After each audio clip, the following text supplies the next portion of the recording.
Financial time میں ان کے بارے میں جو سٹوری چھپی جس میں بتایا گیا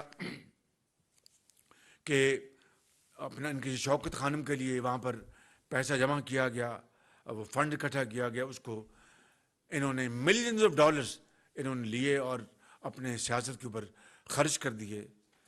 کس طریقے سے آپ جانتے ہیں کہ خواتین کو اس نے بے گناہ گرفتار کروایا.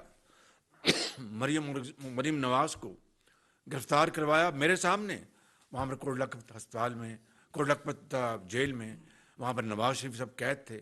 وہاں پر مریم بیٹی ان کو ملنے آئی ہوئی تھی، وہاں پر ان کو باہر گاڑیاں آئیں، گرفتار کر کے لے گئی. اللہ تعالیٰ کا بے پایاں فضل و کرم کے اسلام آباد ہائی کورٹ میں ان کو کلین چٹ مل گئی. تو آپ کو شرم نہیں آئی، کچھ خیال نہ آیا کہ آپ نے بیٹیوں کو، قوم کی بیٹیوں کو اس طرح رسوا کرنے کی کوشش کی گئی؟ اسی طرح زرداری صاحب کی بہن فریال صاحبہ کو عید کی رات آپ نے گرفتار کر لیا. اپنی بہن آپ نے ان کو این آر او دلوا دیا. میں ہوتا تو کبھی ان کی بہن کو گرفتار کبھی نہ کرتا.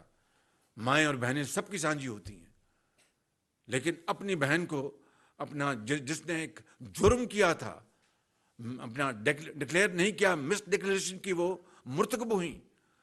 دبئی میں اور امریکہ میں ان کی پراپرٹیاں پکڑی گئیں.